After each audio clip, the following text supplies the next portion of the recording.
Good morning to all students.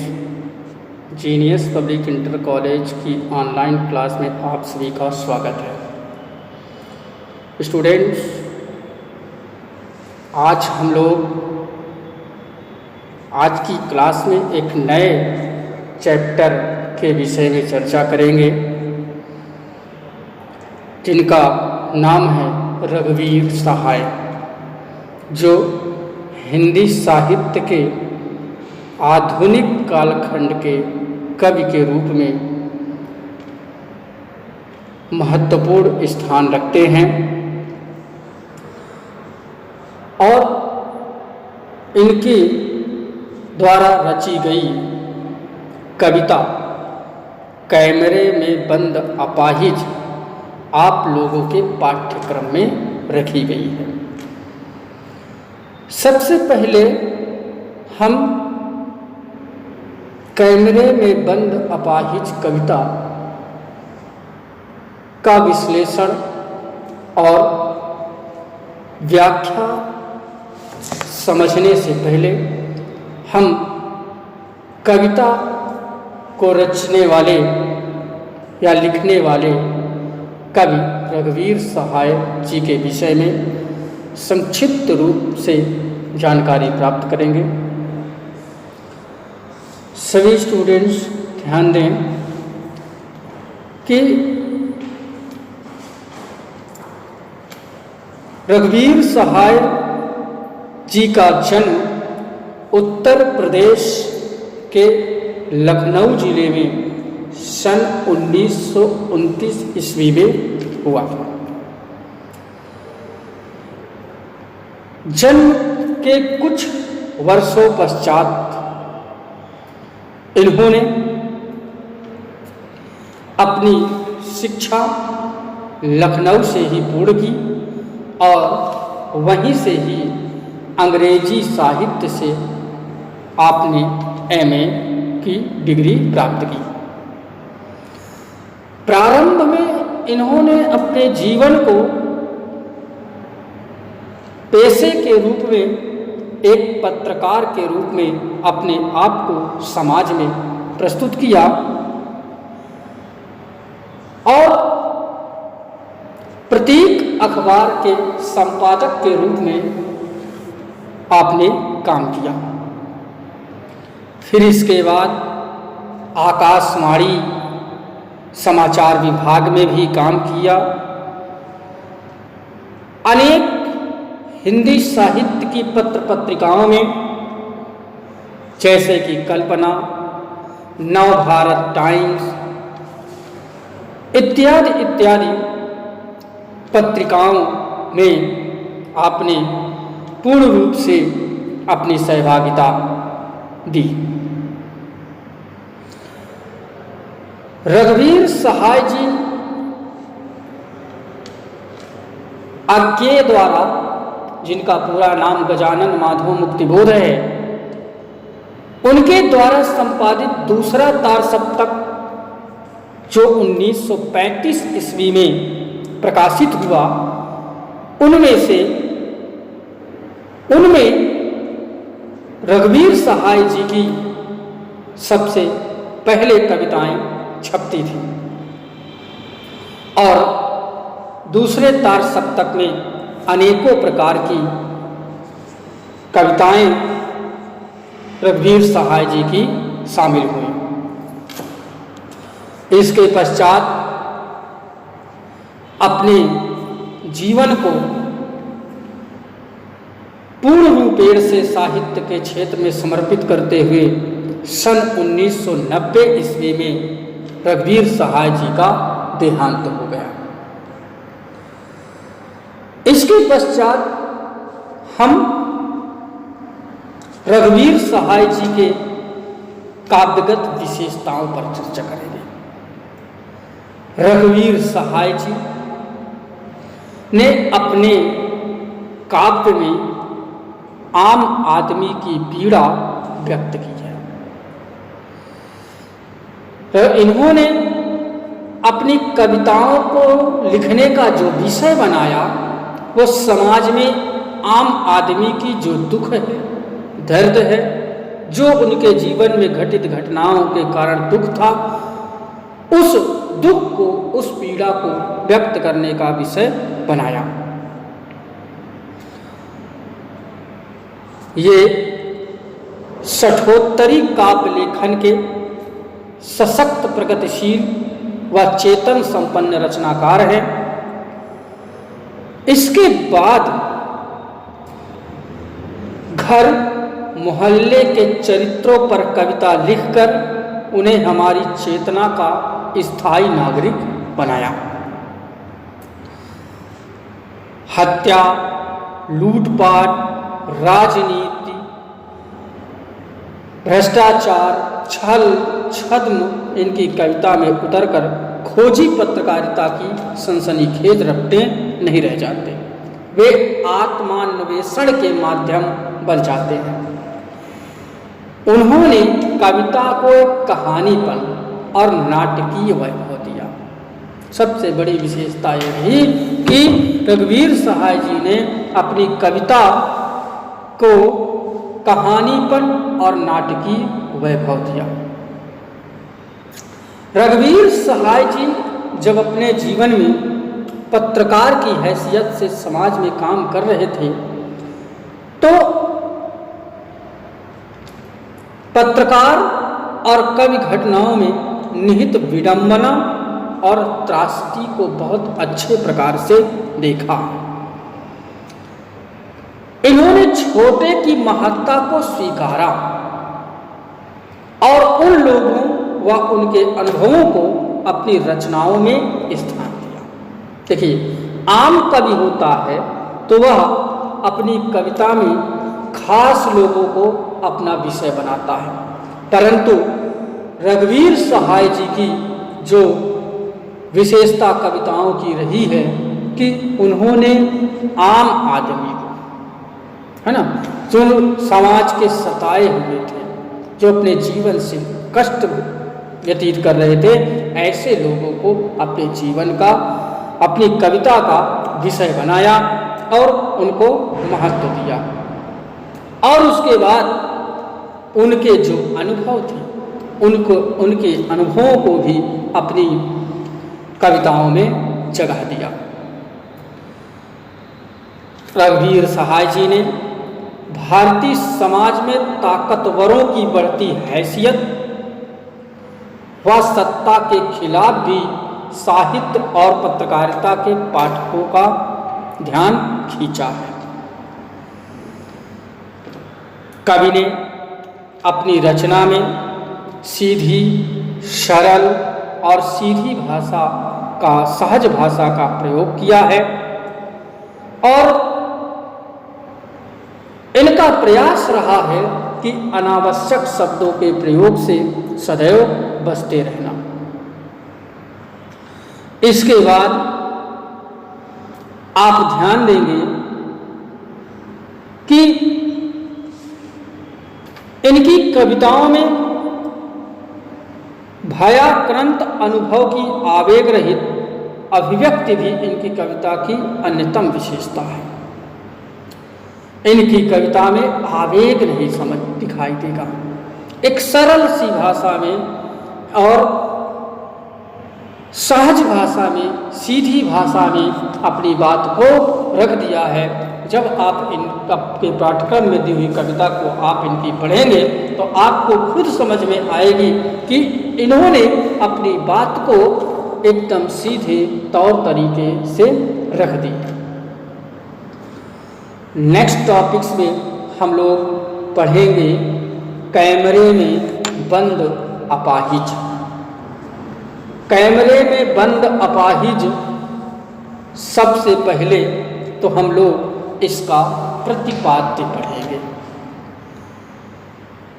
सबसे पहले जानकारी यह प्राप्त करेंगे कि यह जो कविता आपके पाठ्यक्रम में रखी गई है, यह किस काव्य संग्रह से ली गई है। तो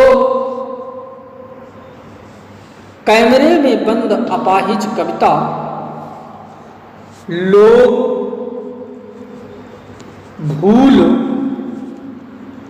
गए हैं है ना, गए हैं नामक काव्य संग्रह से लिया गया है। लोग भूल गए हैं नामक काव्य संग्रह से या कैमरे में बंद अपाहिज कविता ली गई है। इस कविता में कवि ने शारीरिक चुनौती को झेल रहे व्यक्ति की पीड़ा के साथ साथ, है ना, आप इस कविता में देखेंगे कि इन्होंने एक ऐसे शारीरिक रूप से परेशान अपाहिज व्यक्ति की पीड़ा का वर्णन देखेंगे। इसका वर्णन तो उन्होंने किया ही है, इसके साथ साथ दूर संचार माध्यमों के चरित्र को भी समाज के समक्ष प्रस्तुत किया है। आप देखेंगे कि किस प्रकार से जो मीडिया कर्मी होते हैं, जो दूर संचार के माध्यम होते हैं, उनका क्या चरित्र होता है, उनकी क्या मानसिकता होती है, इसका चित्र भी आपको इस कविता के माध्यम से देखा जाएगा। और किसी की पीड़ा को दर्शक वर्ग तक पहुंचाने वाले व्यक्ति को उस पीड़ा के प्रति स्वयं संवेदनशील होने और दूसरों को संवेदनशील बनाने का दावेदार होना चाहिए। ठीक है, इन्होंने कहा कि अगर किसी के दुख दर्द को समाज के सामने प्रकट करना है तो सबसे पहले उसको संवेदनशील होना चाहिए, और जिसके समक्ष प्रस्तुत कर रहे हैं उसे भी संवेदनशील होना चाहिए। परंतु आज विडंबना यह है, समस्या यह है कि जब पीड़ा को पर्दे पर जनसंचार के माध्यमों के, दूर संचार माध्यमों के द्वारा उभारने का प्रयास किया जाता है तो कारोबारी के दबाव के तहत प्रस्तुतकर्ता का रवैया संवेदनहीन हो जाता है। कारोबारी का क्या कहने का तात्पर्य यह है कि अगर कोई भी चैनल वाले, दूर संचार के चैनल वालों का एक ही काम होता है, उनके चैनल लोकप्रिय हो समाज में, और जब लोकप्रिय होंगे तो उनकी इनकम भी, उनका आर्थिक स्थिति भी मजबूत होगी। यह कविता टेलीविजन स्टूडियो के भीतर की दुनिया को समाज के सामने प्रकट करती है। यह कैमरे में बंद अपाहिज जो कविता है, यह समाज के सामने जो टेलीविजन स्टूडियो के अंदर जो कुछ भी वास्तविकता घटना घटती है, जो होती है, उसका पूरा का पूरा स्वरूप इन्होंने समाज के सामने प्रकट किया है। साथ ही इन्होंने यह भी बताने का प्रयास किया है कि उन सभी व्यक्तियों की तरफ भी इशारा इन्होंने किया है जो दुख, दर्द, यातना, वेदना आदि को बेचना चाहते हैं। ये रहा कविता का प्रतिपाद्य। अब आ जाते हैं कविता की क्या सार, संक्षिप्त रूप में क्या कहानी है इसकी। तो कैमरे में बंद अपाहिज कविता में दूरदर्शन के संचालक स्वयं को शक्तिशाली बताते हैं। इस कविता में दर्शाया गया कि जो दूरदर्शन के, जो टेलीविज़न के जो चैनल के मालिक होते हैं, जो संचालक होते हैं, वो स्वयं को, अपने आप को शक्तिशाली बताते हैं तथा दूसरे को कमजोर। ये एक विकलांग को, एक अपाहिज को अपने स्टूडियो में ला करके उनसे ऐसे सवाल करते हैं बेतुके, जैसे कि क्या आप अपाहिज हैं, और अगर आप अपाहिज हैं तो क्यों हैं, और हैं भी तो आपको इससे कैसा दुख होता है। ऊपर से वह दुख भी जल्दी बताइए क्योंकि समय नहीं है।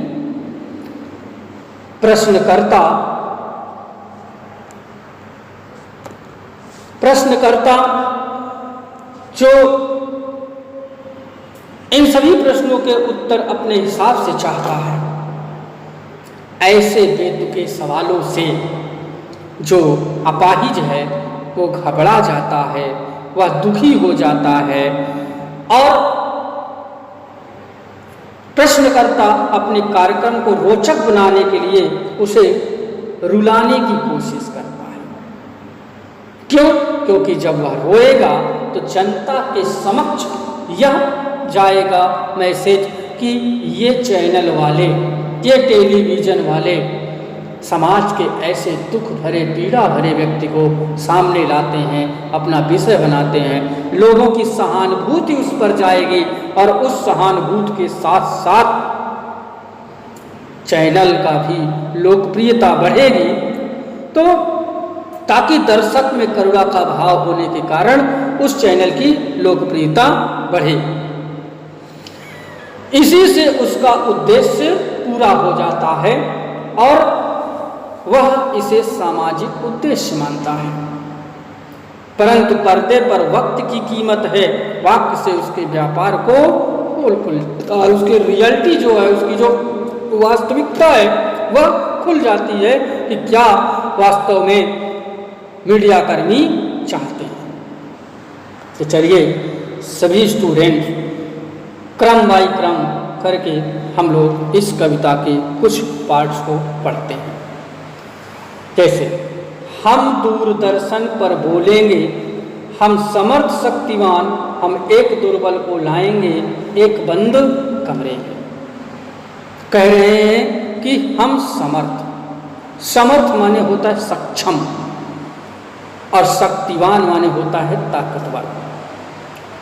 कवि कहता है कि मीडिया के लोगों की मानसिकता यह होती है कि वह मीडिया को अर्थात स्वयं को समर्थ व शक्तिशाली मानते हैं